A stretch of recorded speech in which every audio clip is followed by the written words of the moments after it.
What's up, everybody? Welcome to the Impact Podcast. It's your boy, Coach A. Once again, it's Friday Night Live. How's everybody doing out there? Hope y'all are having a awesome Friday. That's right. Thank God it's Friday.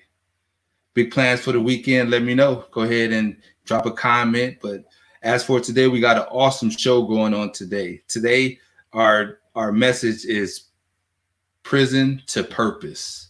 Just think about that. I know it's a lot of people out there that, have made mistakes. We've all made mistakes in our lives, for sure. Ever since we was little kids and growing up, mistakes is always going to be a part of our lives. And we always have to deal with those consequences of the mistakes, for sure. But very few of us have made mistakes that's cost us our freedom.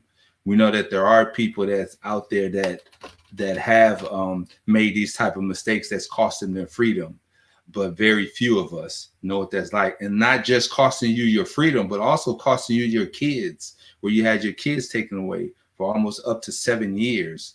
That's huge. And so what we're talking about is how a person bounced back from that.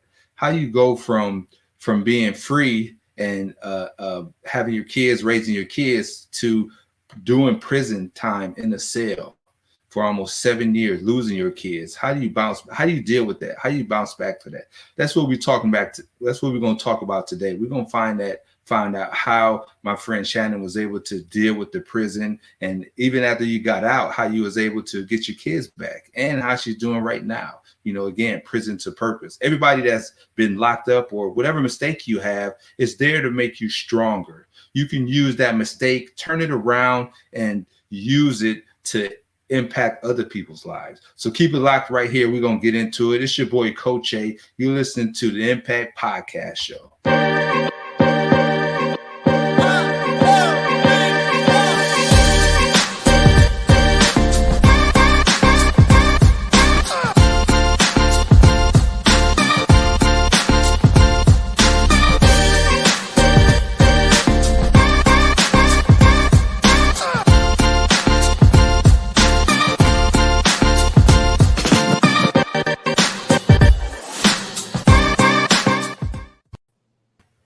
Okay, back again. It's your boy, Coach A, and I have my lovely friend. She's acting like she's nervous, but she really ain't nervous. Miss Shannon, how you doing, girl? Hi, how are you? So listen, first of all, I just want to thank you so much for coming, for doing me a favor, a solid, and coming on the Impact Podcast and allowing me to share your story. Well, initially you sharing your story, because it is an awesome story. I mean, obviously it's a, not so great past, but you're doing well now. So how you doing? I'm good. You good? How Yeah. the kids doing? They're good. They're good. So we met at Freedom Gathering, Yes. right? How long ago was that? Do you remember? About 2.5 years ago. Right. So out there, 2.5 years. Dang. Yeah. Time flies. So out there serving. You're still going out there? I go once in a while now. I don't go as often as I used to go. Right. Well, because you're in Northport, so it's quite of a drive for you. It's like about an hour and 15 minutes. Exactly. And of course, taking care of the lovely kids. How many kids do you have? 3. 3. 19, Okay. 19. 17, and 15. And 15. All boys, all girls. I mean, I know, but the viewers don't know. 2 boys, 1 girl. My daughter is my middle child. Oh, okay. And so you're also managing at a car lot, right? Yes. Selling cars. Yes. This is a busy time for selling cars with all the stimulus money and all this money going around coming from the government. Yeah. Typically it's slow right now, but it's been pretty good since Biden's giving everybody money. It had to slow down, huh? So, but that's awesome. But however, it's good to see you smile. You have a nice smile, but you haven't always been this cheerful, I'm sure, right? Yeah. So it's to my understanding you spent some time away from your kids. I did. So wow. So my question is, how old were you when you first had your first child? I was actually 20.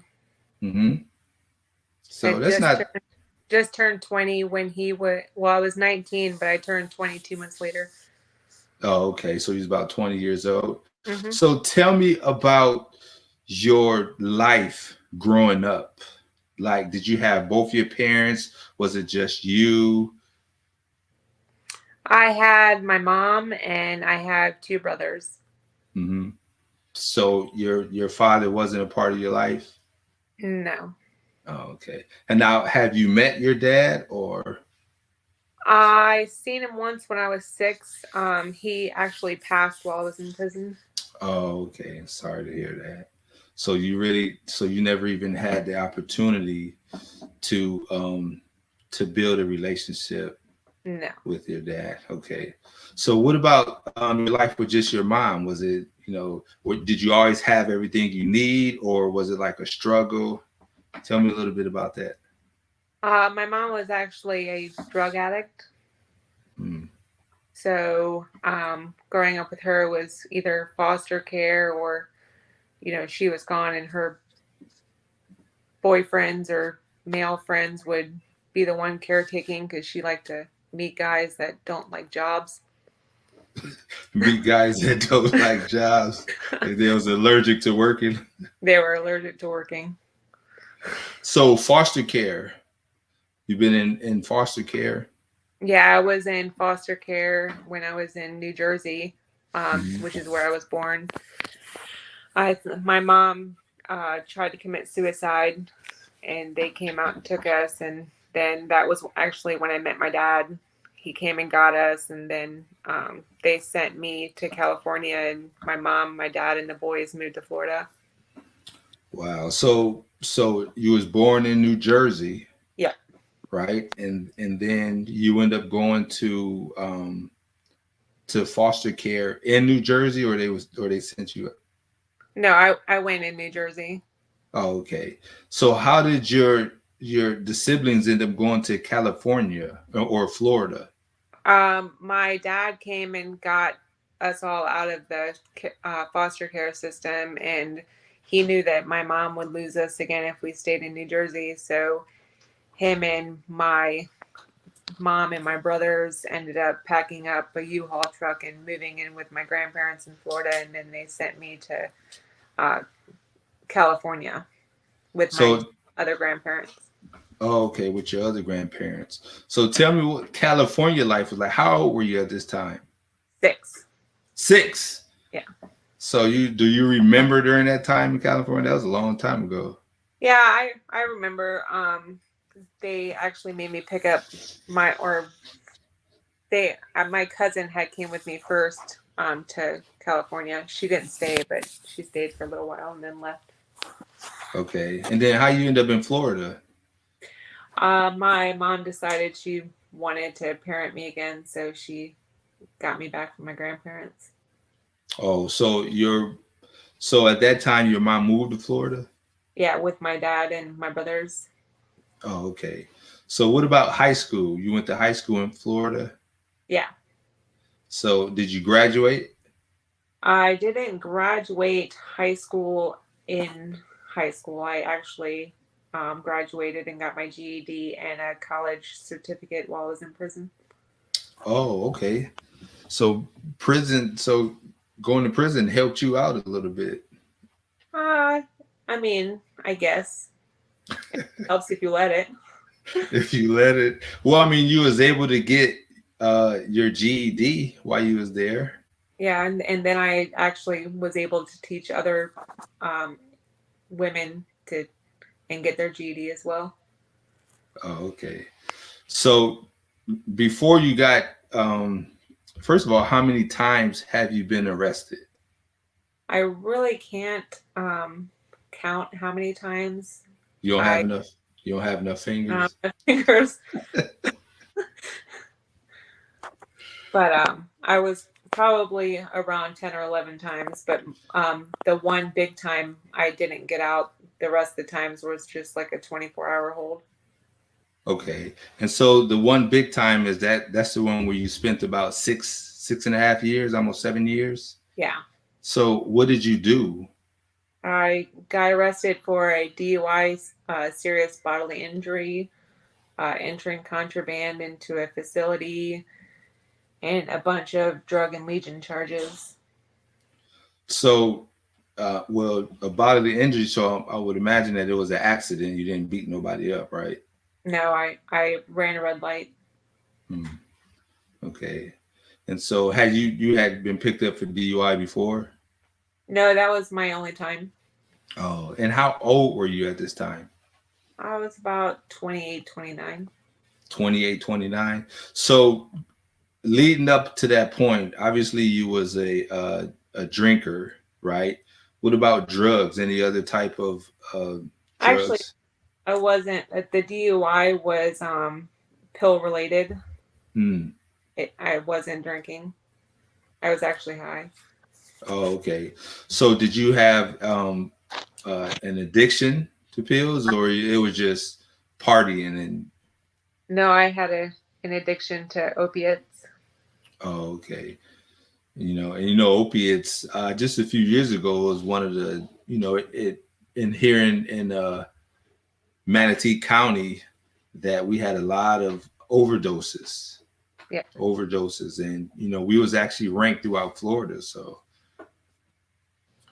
it was because of your you was high, so you wasn't actually drinking. So at that point it was high. So you go to court, judge give you 7 years. Yeah. And so now leading up to you having to go to prison, what was that like? Did they take you right from court, or were you able to go home and say bye to the kids and get ready, or how did that work? Well, when I was originally arrested, I bonded out and I went straight into a rehab to Mm-hmm. to get clean. I got clean. Once I was released from the rehab, I went to court like maybe 2 weeks later. During this time, I didn't see the kids. My ex husband wouldn't let me see them. Mm-hmm. Um, I went to court and I thought that I would be able to, have time since I was clean to go home, say bye to my kids, but they took me from court and put me straight into custody. But I wasn't sentenced yet. It took almost 2 years for actual sentencing. While you was in custody? Yeah, I was in Sarasota. Wow. So before you even know how you're sentencing, they just keep you for like up to 2 years. Yeah, they kept trying to give me like 25 years, and I wouldn't accept it. 25. Oh, they was asking you to Yeah, they plead. started with 25, then they went down to 15, and they eventually let me go with it was like 72 months plus they didn't take all of my time into the actual sentencing. Oh, okay. Wow. Let me go ahead and turn this off. Sorry about that. So you was in Sarasota. Um, so tell me about your sentencing day, right? My It's sentencing day, when I went in, they had already told me that they were going to sentence me, and I went into the court, and they go through the sentencing process, and they tell you the amount of months that you have, and within days from that, I was in prison. They came and picked me up at like 2 o'clock in the morning. so from that point and even the 2 years prior to that, you still wasn't able to see your kids. Any contact? Were you able to call Nope, or? no mail, no nothing. I mean, I knew their address, so I wrote them every week. Mm-hmm. But you just had to hope that they was getting Yeah, your letters and stuff. Wow. So that's tough. How did you feel at that time? Was it devastating? it was very devastating. I didn't know how big they were getting. I didn't know if they were in school, if they were okay. I mean, I prayed that they were okay. They were with their dad, so he was, Mm-hmm. trying to do his best, I guess. So now The judge slapped the 7 years on you, right? Yep. Now they're taking you to prison. Where did you? What facility were you in? I actually went to Lowell Correctional Facility. That's It's in Florida. Cali, Florida. Hmm. It's one Okay. of the worst female prisons in Florida. What? Why is it the worst?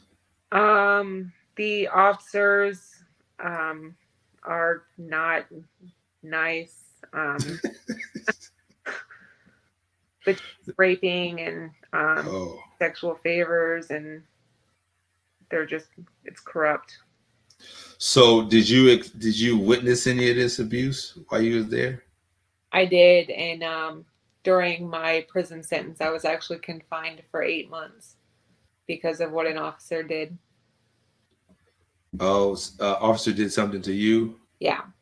So were you able to press charges? No, actually, they put me in a confinement cell for 8 months by myself, and then as I got let out, he was promoted to sergeant. Hmm. So I did you complain about it or Yeah, okay? So they just kind of didn't. They just kind of overlooked it. yeah. That's horrible. That's sad. So how was you able to deal with that? And then at the same time, you're not getting any visitation or you're not hearing from your kids or anything? Did anybody send you letters or pictures or anything? I got 6 letters total from my kids the entire time that I was there.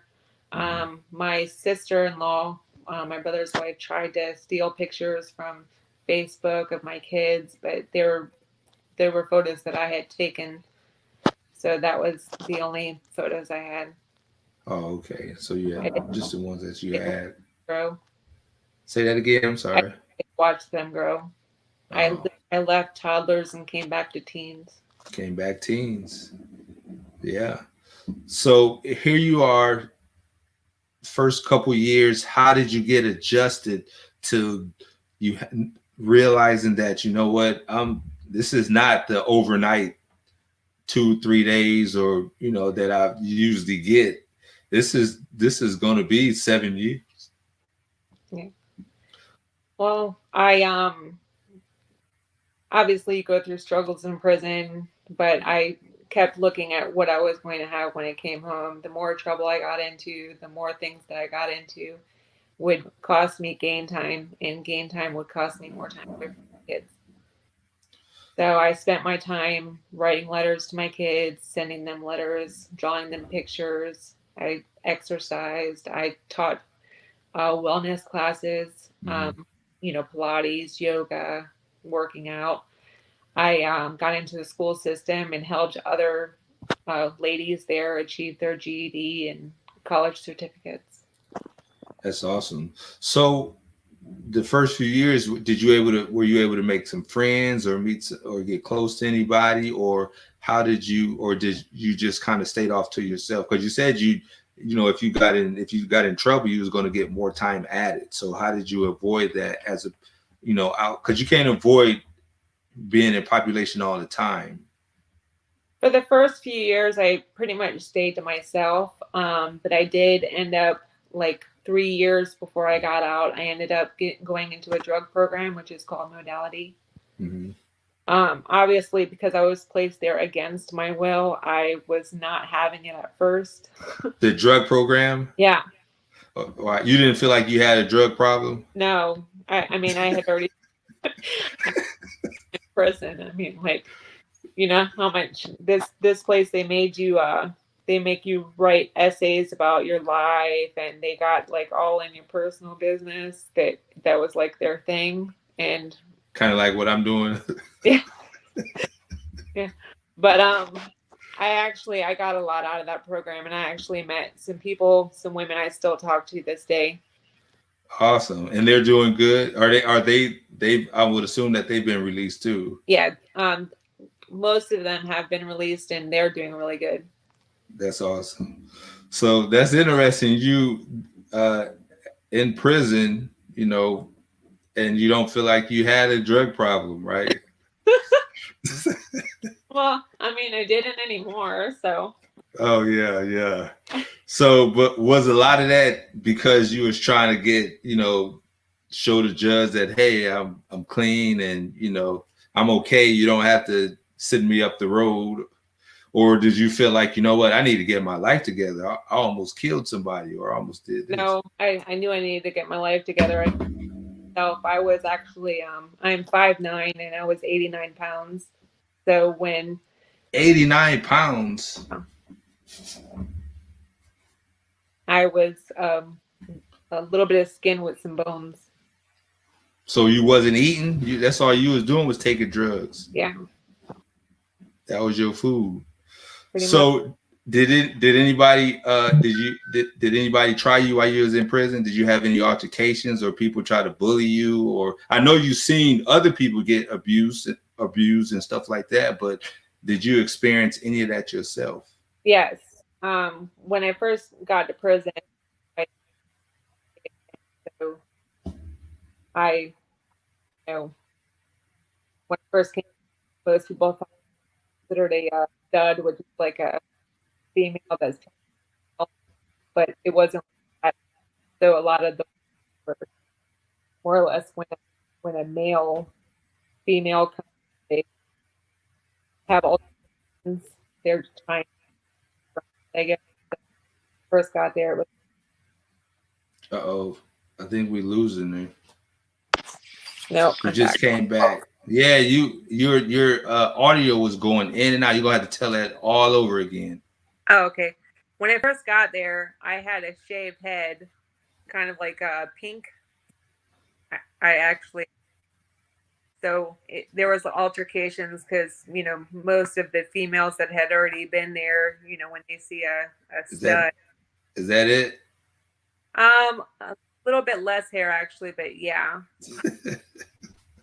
But so and then you have the other studs. They're trying to stand their ground and show that this is their house. They thought I was trying to, I don't know, step on their toes, but really I just wanted to do my time and go out.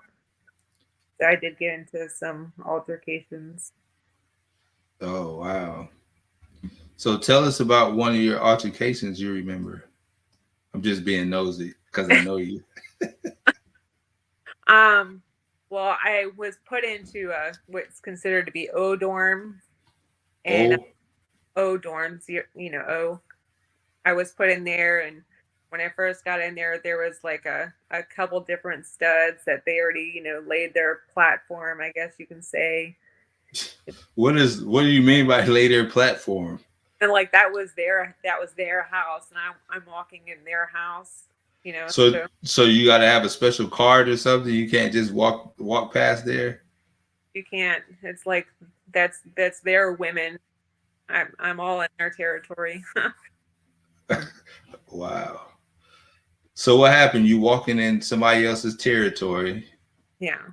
And they pretty much told me it was their dorm, keep away from their women.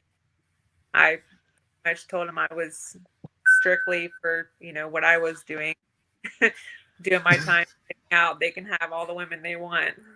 Oh, so they told you that you was in their territory. So what they do? Did they write you a letter, a nice little note, or sent you a nice email, or? Straight up to you. You don't have email in prison. Well, that's what you make it seem like. Where they pretty much told me that I was in their territory. They just walk up to you and tell you. They just walk up to you and stop you in your tracks. Yeah, pretty much. Wow. And so eventually, right? Eventually, when you're, past a certain time, like, does everybody just kind of get along with everybody? They recognize that, you're just there to do your time. And so it gets a little bit easier at some point, I would imagine. Yeah, once I started doing the workout classes, most people just knew me from the person who was, running the track and working out.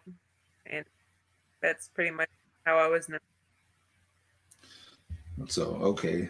And so now we're leading up to the judge. Initially, the judge was giving you 7 years, but you got out sooner than that. Is that correct? I got out sooner because when you're sentenced, you're sentenced to a certain amount of time, but as long as you don't get like any DRs or anything like that, you're able to get out, and you're able to gain time. It's not very much, but it's enough to get you home a little bit sooner. Hmm. And so during this time period, I understand you only got 6 letters from the kids, and any visits at all from anybody? Actually, no, I didn't get any visits. I did get called to visitation one time, and I thought that my kids were there, but they called the wrong person. They called the wrong person. So you showed up and it was somebody else over there. I showed up, and then the officer, she had actually been there. She had been there for years, so she knew me. And Hmm. she actually started crying when she told me, because when I came in and I got undressed and I did all my check, I'm like super excited because I think my kids are there. Hmm. And when she had to come and tell me that she had called or that they had sent the wrong person, she got very sad because I was disappointed and she knew I was hurt. Wow, very disappointing. So now so how do you get the information? How do they come and let you know that, when you're being released? How does that process work? Well, you get what's called a monthly gain time sheet every month, and it obviously at probably about a year before I was released, I knew my actual release date, Hmm. so I just waited. So now think about a couple months or actually 30 days before you getting released, right? And so at this point, who has the kids? My Obviously, you didn't know at then, but my ex-husband. your ex-husband. And so you're getting released. Are you making plans to go back to him or to be on your own? Or what? Tell me about your planning, and how you're going to keep your life on track. Are you thinking about keeping your life on track at the same time? Yes. Uh, about it. Obviously, a couple months before I left, I had set up to go to Debbie's house, she was kind of like my mom, not really my mom, but she's the closest thing I have to one. Mhm. Um, I'm, I knew I was going there. I didn't know whether if I called my ex-husband's phone, if I would be able to get a hold of my kids or not at this point. But I knew that that was the first thing I wanted to do as soon as I was released. So you and your ex-husband, was y'all on speaking terms? We didn't speak. He wrote me a couple letters while I was in prison, at the end of my time, telling me that he more or less apologized for not letting the kids be in my life and that he would let them be in my life, but he didn't actually do it. Okay. So now it's time to go home, right? Pack up all your stuff or whatever you have and you get released. Where do you go? Soon as the gates close behind you, right? And who picked you up? My brother actually came all the way from Washington State to pick me up. Okay. Your brother picked you up.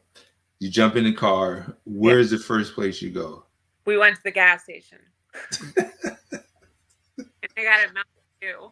You got a mountain. You ain't had one in 6 years. I didn't have one. I got So a one.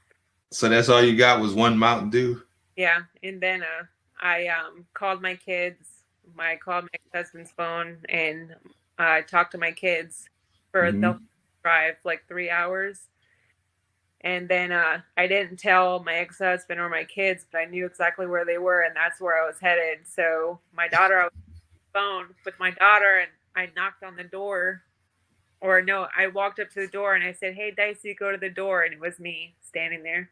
Wow. So tell me what that was like. I'm sure that was just very, very exciting. I can see it in your face now, like you reliving it. It was great. It, yeah, she hugged me. She started crying. She was excited, and my boys were there. Were they excited too, the boys?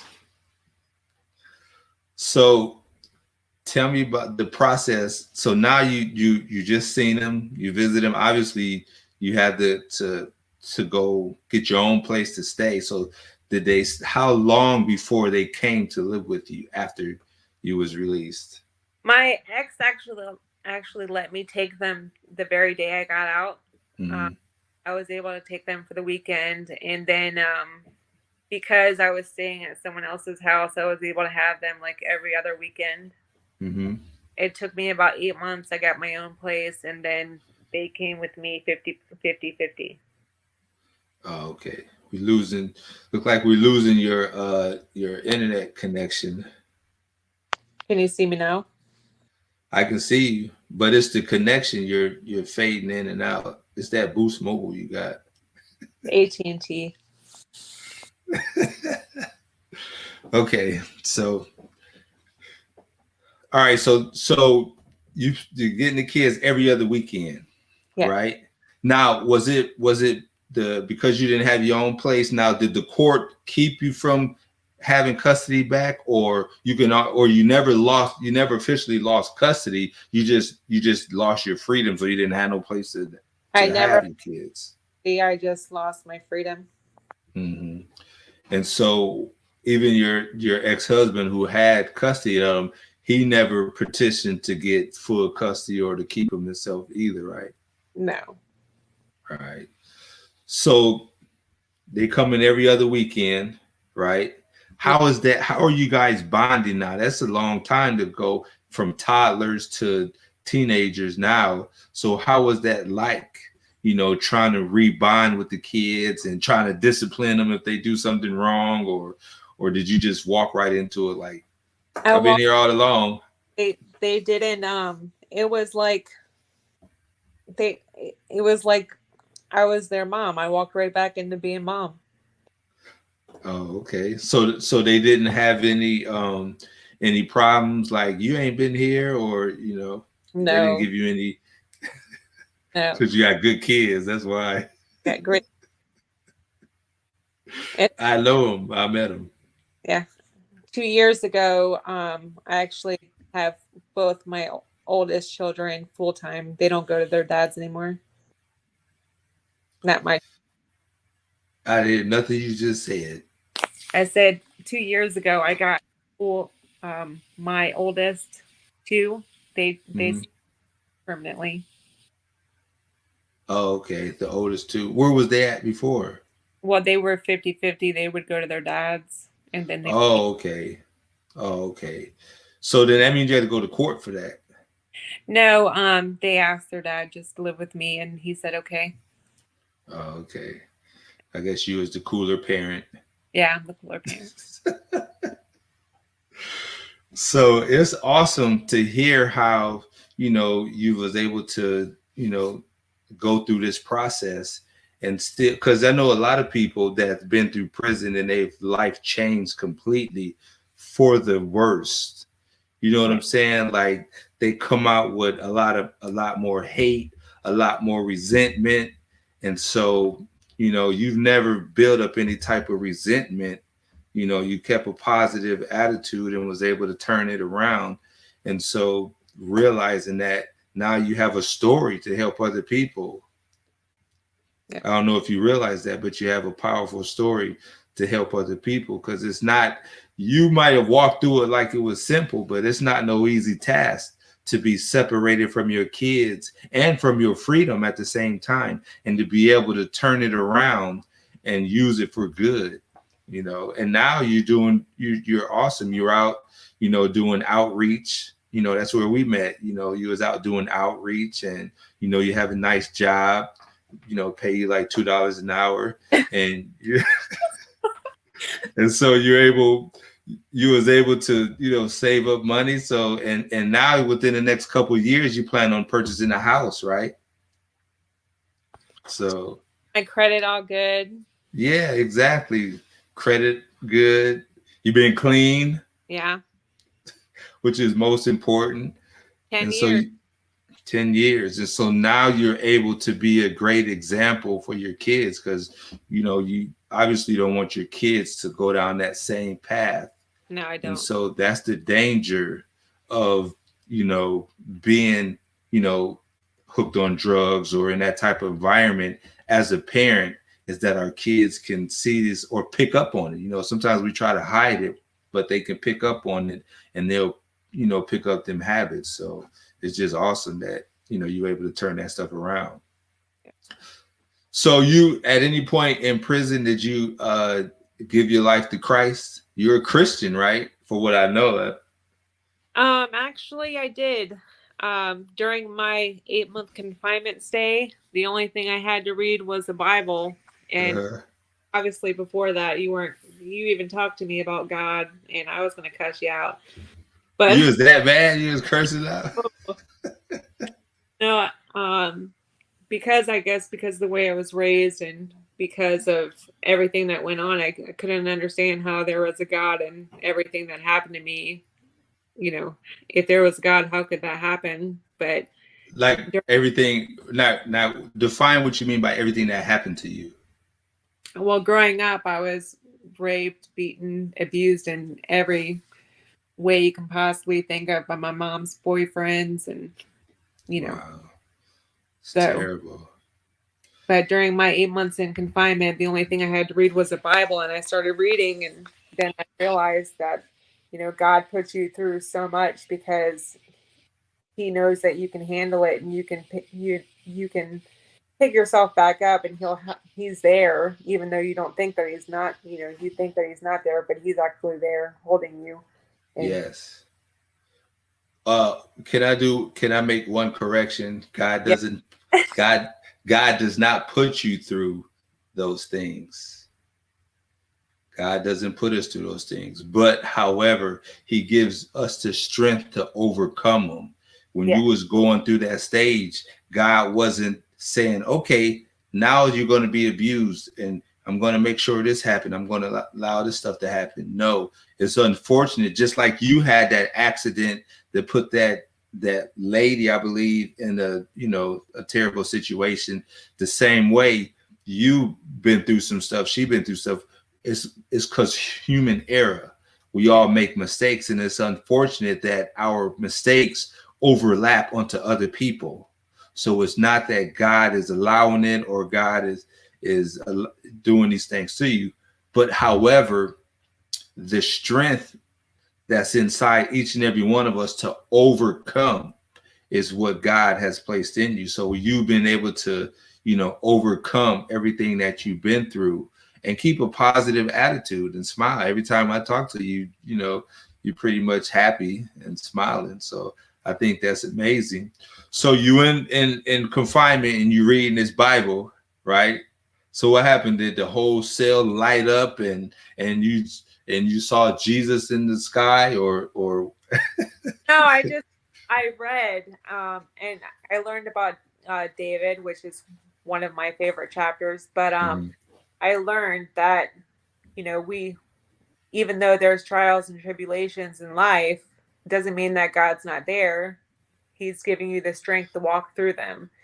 And I, obviously when I first started getting really back in, or getting really into God, because it's the first time ever I even thought about God or anything else. I thought maybe I should get out and get back with my husband and all of these things. And then I realized that no, that's not what God.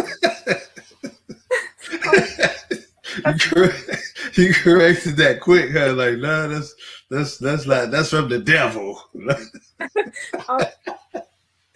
I was like, but He gave me the strength to keep pushing forward, because I was, being locked in a cell by yourself for 8 months is all bad on yourself. All you have is your thoughts. But I was able to turn to the Bible. My thoughts were, how I was going to use the Bible and use my faith. Get through that and get through the rest of the time until I got home to my kids. Wow. So that's awesome.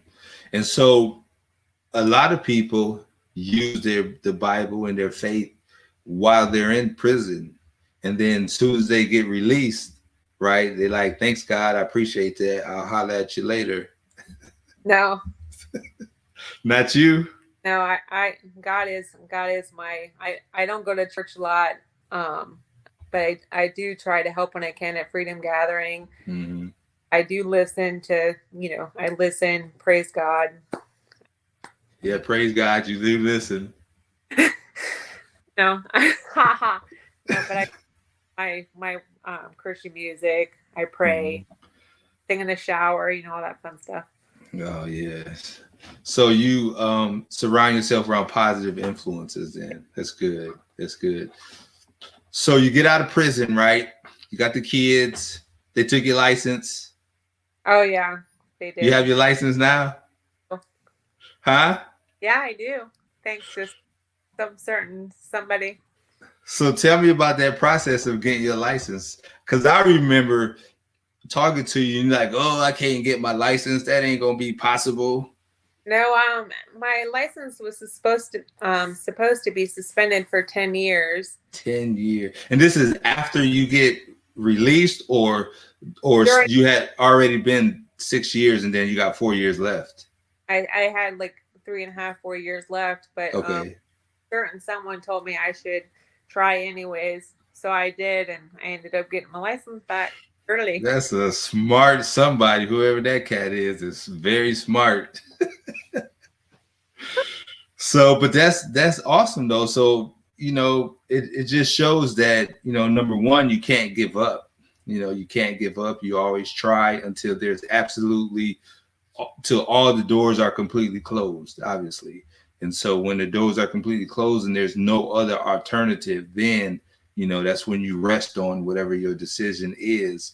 But, other than that, you just continue to push forward. So you getting your license was huge. Yeah. Because you was probably, I would guess you was probably driving without him. I was. Doing what you got to do. It's when I first got out, nobody wanted to hire me because I was a felon. So I applied to every job I can possibly think of until I got a job. And then, as far as housing, again, nobody wants to rent to you because you're a felon. So Wow. I had to apply to tons of different houses, pay tons of application fees to get denied, but I finally got one. How many years after you got released did the doors start finally opening up for you? About a year later. So about a year later. So you consistently applying for jobs and housing and stuff like that for a year. And so where was you staying at the time? I was staying at Debbie's. Also, this was the time you was every other weekend with the kids because you were staying at Debbie's. So what was the first job you got? First door that opened? Dunkin' Donuts. So say that again. Making coffee. Making coffee. Is so that was right? So shout out to Dunkin' Donuts for giving you that opportunity, right? Yeah. You can't throw no shade at them. They gave a ex-felon an opportunity. Yep. So from then on, I would imagine that built your confidence up as well. Yeah. Like, okay, so now I'm getting some work history. I'm getting some greenbacks coming in a little bit, right? So now I can go ahead and move up to another job. Yeah. That's amazing. That's good. Away from the Dunkin' Donuts that I worked at when I got out of prison at the car lot. You say that again? I work like a half a mile from the Dunkin' Donuts I started at. Genesis Auto Sales. It's like a half a mile down the road. Oh, Genesis. You used to work there. How'd you get into the car business? I met someone who got me. Yeah. Sounds like the story of your life, huh? You meeting somebody first. Yeah. So you met someone, and then you took a liking to the car business because you know all about it. Yeah. You're running a practical. Well, you are running a car lot now for $2 an hour. You might make more at Dunkin', going back to Dunkin' Donuts. No, I'm just kidding. Shout out to what's the guy's name? I forget his name. Who? That owns the car lot you work at now. Santi. Yeah, Santi. I know you always say his name. Shout out to Santi. Because he had to give you the opportunity too, right? Yeah. Yeah. So Dunkin' Donuts, and then you went to Genesis after that? Actually, I went to CJ Autos after that. CJ Autos. Okay. And then you went to Genesis. Okay. So, well, I think that's amazing that you was able to take those steps and turn your life around. What are your plans for the future now? Obviously, we talked about you want to get a house, Yeah. I right? went to the house. Something that, obviously my kid, one of my kids, and the other two will be home. But I want to have a house to where, my kids always have that door Mm-hmm. needed. Get my own place, maybe for a little bit higher in the auto sales and art. I mean, You just fate. I do financing now, but like in the actual, one of the banks, stuff like Uh, you fade. Your volume is fading in and out. maybe because I moved my hands. Is that better now? Yeah, or it might be my connection, but I can't tell. But anyhow, so the house within, what'd you say, a year, a couple of years from now? Probably about a You're getting year. pretty close. Yeah, I'm getting close. What about career wise? Are you satisfied with working in the car business? Do you have any aspirations to do anything different, like maybe run your own business or you do something different? As You're far not as, done yet. huh? No, You're I'm not not. that old. You're still young. I actually want to be a personal trainer. Oh yeah, something that you picked up when you was in a locked up. Yeah, but I like doing it. No, that's good. There's nothing wrong with that. So, what steps are you taking to become this trainer? I did all the book work. I just have to do the physical classes. Oh, okay, so that's awesome. So, are you working out now? Or are you Uh, being late? Nope, you being lazy. I can tell by the way you said that. Nope. not so much. Don't nobody want to go to no fat trailer. I'm not fat yet. I know, but that's what I'm telling you. You being lazy. Nobody gonna come to no fat female trainer. They might go to a fat man, but not no fat female trainer. They probably wouldn't go to a fat there. I used to know a guy that was. I used to wonder like how you get all these clients. He was a chubby dude, older, but he was older guy, so it was different when you're older. I guess they just gave him a pass. I'm older. You ain't old. He was in like his 50s, Oh, I'm pretty so close. yeah, they just gave him a You're pass. What? you're closer than me, but I'm pretty No, close. I ain't. This ain't even about me. Don't watch. Be quiet. This ain't about me. So, but now, so again, I want to thank you for sharing your story. I'm glad that you was able to turn everything around. Are you going to use take this opportunity to continue to speak more, like sharing your story to other girls and people that might need to hear it? I know. Is this your first time? Yes. Yeah, I told you was going to do it too, long time ago. I just didn't know how. But you've had other opportunities to share your story, though. Yeah. Yeah, but you just chickened out. Yeah. Now you sound like my wife. Yeah, no. Since you tease me about it. So, but hopefully this opens up the door for you to be able to continue, because that's one way you're going to have a huge impact by sharing your story, and people being able to be encouraged and realize that, even though they made a mistake and they had to suffer whatever it is they've been through, that they can still turn their life around and for the good, and they can use that pain and that abuse and all that stuff that was meant to hurt us. You can turn it around to help you propel your life and be on top. So I think that's amazing. Definitely want to encourage you to keep doing that. And so, just, you can just refine it by practicing, for sure. Well, I got my first one out of the way. That's right. That's right. I feel honored. Thank you very much. See, it wasn't as bad as you thought it was going to be. No, not as bad as I thought it was going to be. It probably was easier telling your story than it was harder getting your license back.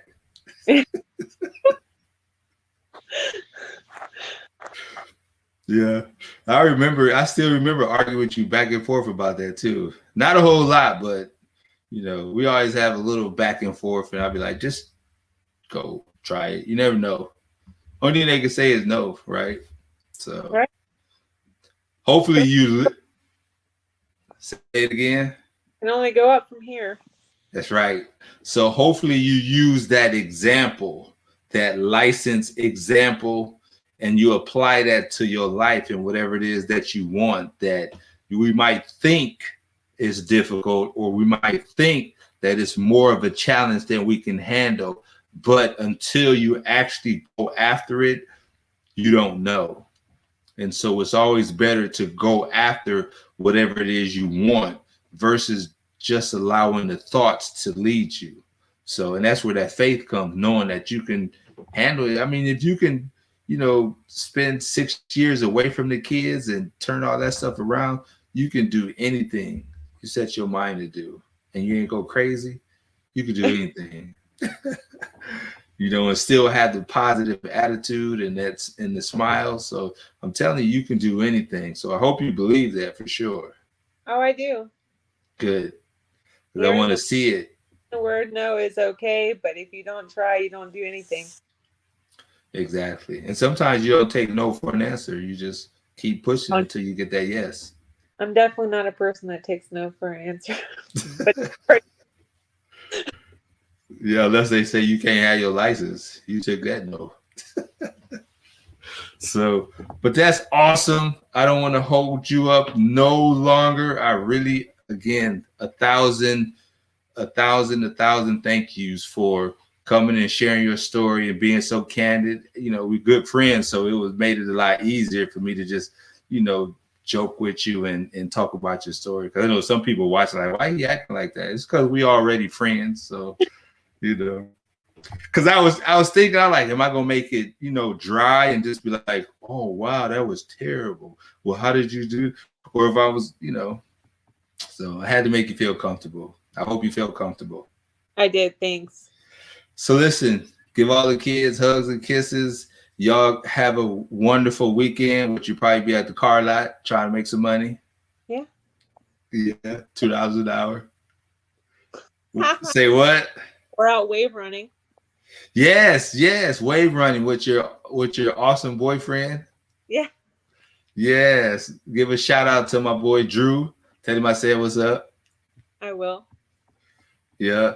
Tell him he owe me. Oh, he does. He does.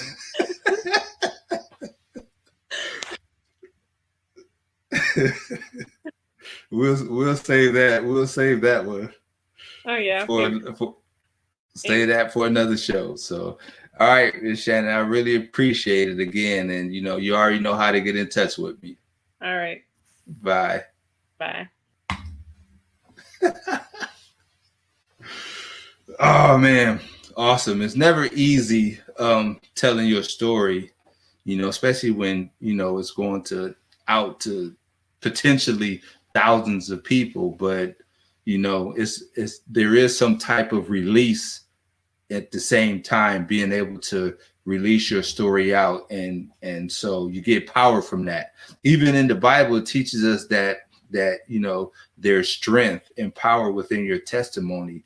Looking back at the stuff that you've been through, and instead of looking at it like, oh, pity me or woe is me, you look back at it with strength and power. Like, you know what? Yeah, I've been through that, and it didn't defeat me. I came out on top, and I'm still not done. So that's what you do whenever you go through those things, and you'll see that you'll continue to get stronger. You continue to push forward no matter what you've been through. So again, I thank everybody who tuned in and just was able to listen to the story and take your past, whatever it is that you've been through, turn that into a testimony and a strength for your future. Because we always had that saying, whatever doesn't kill us makes us stronger. And that's true. But the way it makes us stronger is that mentally wise, anytime you go through something mental wise, it makes you a stronger individual, knowing that you can handle anything in life. So again, I'm so grateful that she was able to come on and tell her story. If you have a story that you want to share, please inbox me, leave a message, let me know. Let's come right here. You don't have to be some famous artist or business owner. You can just be a regular person, just like me, that been through some things and you just want to share it. You can come holler at Coach A and I can help you. I can motivate you. There was a time when, obviously me and Miss Shannon talked a lot, but she had, I was talking to her about getting her license. And so she was like, well, I can't get my license. I got to wait 4 more years or 3 more years. And this was during the COVID time, and because she was struggling, she had to drive, to work and back and forth to church and stuff like that. But she didn't have any license. And I was like, you need to check and see, if there's something you can do to get your license back. And so, she gave me a little pushback, but, I have my ways of just, getting people to listen sometimes. And so she was like, all right, I'll just try it and see. And so sure enough, she contacted the people and found out everything she had to do. And probably within, I would say, like maybe a couple months, a month or two, if it's been that long, she was able to get her license. And that just kind of opened up more doors for her.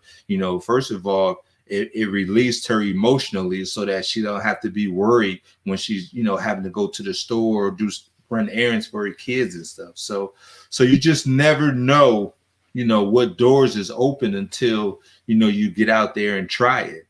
So again, if you have anything, just let me know. Yeah. Holla at Raquel. God is good all the time. Appreciate her. My cousin Thina, she had surgery today. I'm so grateful that she's back home and doing well. Appreciate you, girl. Love you. We got to get you and Edgar back over so we can play some more games and stuff. Had a lot of time. So again, if you have a story that you want to share, please get in touch with me. You never know how your story can inspire somebody else. It doesn't have to be a grand story, just something that you've been through, some type of failure or mistake or something that you was able to overcome will help somebody else overcome that same thing. And that's how we're going to make an impact. So make sure you reach out to us. Shout out to my cousin Jeanette. I'm waiting on your book, girl. Waiting on your book. I'm proud of you too. So that's my cousin Jeanette. So again, I want to hear from you. Leave a message, inbox me, whatever you can. And I'll be honored to have you on the story and to have you on the show and to get your story out there. So I appreciate you guys tuning in. You guys have a wonderful weekend. Until the next time, I love you guys. It's Coach A. I'm out of here.